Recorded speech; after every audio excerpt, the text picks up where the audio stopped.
ஸ்ரீலங்கா மாதிரி நம்ம ஆயிடக்கூடாதுன்னு. பாகிஸ்தான் ஸ்ரீலங்கா ஆனது தமிழகத்துக்கு ஆயிடக்கூடாது.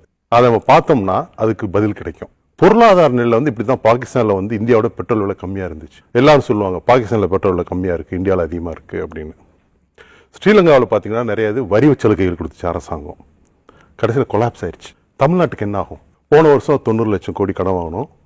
இந்த வருஷம் 1,43,000 கோடி கடன் வாங்கியிருக்கும். 7,26,000 கோடி கடன்ல இருக்கும்.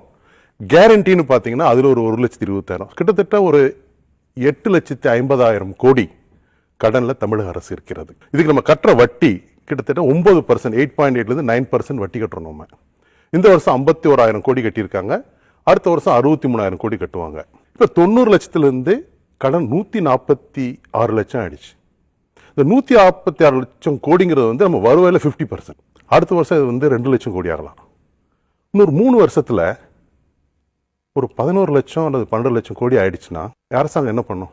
இபியோட சார்ஜ் ஏற்றி ஆகணும். 1000 ரூபாய் கொடுக்கறது தப்பா சரியாங்கிறத விட 1000 ரூபாய் கொடுக்கறதுக்கு எந்த அடிப்படையில் அவங்க நிர்ணயம் பண்ணாங்க? நம்ம எல்லாத்துக்குமே தெரியும். இது அரசியல்ல வந்து ஓட்டு போடும்போது ஒரு வாக்குறுதி கொடுத்தோம். 1000 ரூபாய்க்கு பொருளாதார ரீதியா வந்து இந்த 1000 ரூபாய் வந்து மனிதர்களை வந்து மேம்படுத்தும்னா தெரியாது நமக்கு.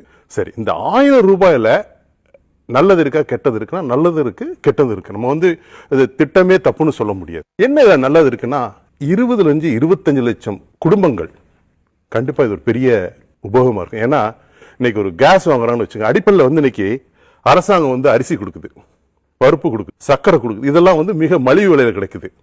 ஆனா கேஸ் வந்து மலிவு விலையில கிடைக்கல. ரெண்டாவது விஷயம் வந்து ஒரு திட்டங்கள் வந்து இப்ப அவங்க மேடம் சொன்னாங்க, மதிய உணவு திட்டம் மாதிரி சஸ்டைனபிலிட்டி பத்தி பேசினாங்க. என்ன ஆகும்? இந்த வருஷம் 1000, அடுத்த எலெக்ஷன்ல வந்து 1000 ரூபாய் சொன்னா மக்கள் ஒத்துக்க மாட்டாங்களா? அடுத்த எதிர்கட்சி சொல்லுவாங்க நான் 3000 ரூபாய் தரேன்னு சொல்லுவாங்க. இவங்க 4000 ரூபாய் கொடுக்குன்னு சொல்லி ஆகணும், இல்லாட்டி 3000 ரூபாய் மேட்ச் பண்ணி ஆகணும். இது ஒரு ரேட் ரேஸ் மாதிரி. அப்ப இது நெவர் எண்டிங் ரேஸ். ஒரு விஷயத்தை ஆரம்பிச்சு வச்சுட்டோம்னா அது வந்து கண்டினியூஸ் ஆகிட்டே இருக்கும். நான் ரொம்ப டிஸ்டர்ப் பண்ணி வச்சு இந்த ஒரு வாரமா வந்து பல நிகழ்வுகளை நான் பார்க்கும்போது ஒரு பெரிய ஒரு யோசனை கொண்டாச்சு. தமிழகத்துல 50% மக்கள் ஒரு 1000 ரூபாய் ஒரு பெரிய மாற்றத்தை தரும் என்று அரசாங்கம் நம்புகிறது என்றால் 75 ஆண்டுகள் சுதந்திரத்திற்கு பின் 50% மக்களை நாம் ஏழையாக வைத்திருக்கிறோமா? இவர்கள் முன்னேற்றத்துக்கு பாடப்படவில்லையா அப்படின்னு ஒரு கேள்வி. ஆனா நிறைய பேர் சொல்லிட்டாங்க அப்படிலாம் கிடையாதுங்க, ஆடிக்காரில் வந்து 1000 ரூபாய் வாங்கிட்டு போறோம். நான் இருக்கிற அப்பார்ட்மெண்ட்ல எல்லாம் கோடீஸ்வரங்க எல்லாமே ரேஷன் கடையில் வாங்குவாங்க. ஸோ அது தவிர்க்க முடியாத ஒன்று. ஏன்னா அவங்க யாரும் கேள்வி கேட்க முடியாது. அவங்க சொல்லிட்டாங்க, சார் நானா கேட்டேன் தரேன்னு சொல்லுது, நான் ஏன் சார் வேணாங்கணும்? நமக்கு பொறுப்பு இருக்கா பொறுப்பு இல்லையான்னு பார்க்கணும். பொறுப்பு இருக்குன்னா சிந்தனை வேற மாதிரி இருக்கும். பொறுப்பு இல்லைன்னா அரசாங்கம் தானே கொடுக்குது, நானா போய் கேட்டேன் அப்படிங்கிற ஒரு வாதம். இத்தனை பேர் லேடிஸ் இருக்காங்க. இன்னைக்கு மவுண்ட் ரோட்ல ஒரு ஒரு பெண் வந்து ஒரு டாய்லெட் போனா மவுண்ட் ரோட்ல ஒரு டாய்லெட் கிடையாது, எந்த ரோட்லயுமே கிடையாது. ஆனா இருக்க யாருக்குமே வந்து ஒரு அடிப்படை தேவையை இந்த அரசு பூர்த்தி செய்யவில்லை, எங்களுடைய தேவைகளை பூர்த்தி செய்யல, ஒரு கண்ணியமா வாழக்கூடிய இல்லை, யாருக்குமே அந்த பொறுப்பு இல்லை.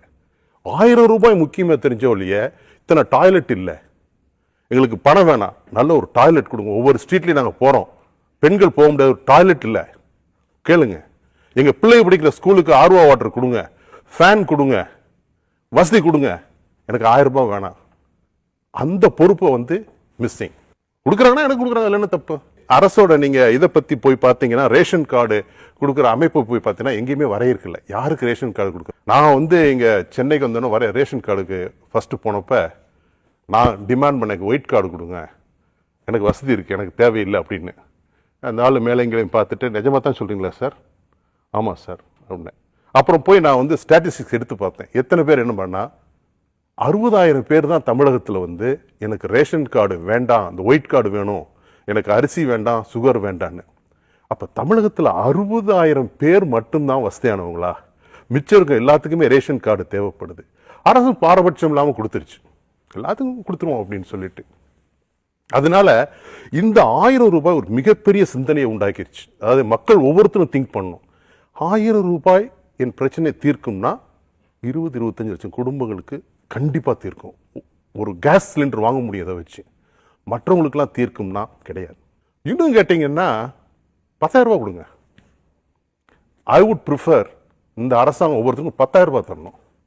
என்ன ஆகும்? 2 வருஷத்துல அரசு திவால் ஆகும், கடன் கட்ட முடியாது அரசாங்கம். அப்ப ஒரு புது சிந்தனை ஒரு மக்களுக்கு. இனிமேல் இப்படி கேட்டா நம்ம தான் அஃபெக்ட் ஆகும், இனிமேல் நம்ம ரெஸ்பான்சிபிலிட்டியோட வாழலாம். தேவையில்லாம அரிசி வாங்கி மாட்டுக்கும் ஆட்டுக்கும் கோழிக்கும் போடுறதை விட்டுட்டு யாருக்கு தேவையோ அவங்க வாங்கட்டும். அவங்களுக்கே இப்படி மட்டமான அரிசி கொடுக்கணும். ஏன்னா இந்த அரிசி எல்லாத்துக்கும் பகிரும்போது என்ன ஆகுதுன்னா குவாலிட்டி கம்மியாகுது. யார் யாரெல்லாம் போய் இந்த 1,15,00,000 அவங்க சொன்ன மாதிரி எனக்கு வேண்டான்னு சொல்றத ஒரு 50 லட்சம் பேர் எழுதி கொடுக்கட்டும். அரசாங்கம் யோசிக்கும். மக்கள் ரெஸ்பான்சிபிள் ஆயிட்டாங்க, கேள்வி கேட்பாங்க நம்மளையே. அப்ப இந்த மாற்றம் எங்க இருந்து ஆரம்பிக்கும்னா, நான் என்னைக்கும் அரசியல்வாதி குற்றம் சொல்ல மாட்டேன், அரசு குற்றம் சொல்ல மாட்டேன். மக்கள் தான். மக்கள் இப்படி இருக்காங்களோ, மக்களுடைய அரசு அவங்களுடைய ரிஃப்ளெக்ஷன் ஆஃப் த பீப்புள். நம்ம நல்லா இருந்தா நம்ம அரசு நல்லா இருக்கணும், நம்ம நல்லா இல்லைன்னா நம்ம அரசு நல்லா இருக்காது. ஸோ ரெஸ்பான்சிபிலிட்டி நம்ம கையில் தான் இருக்கு. ஓகே.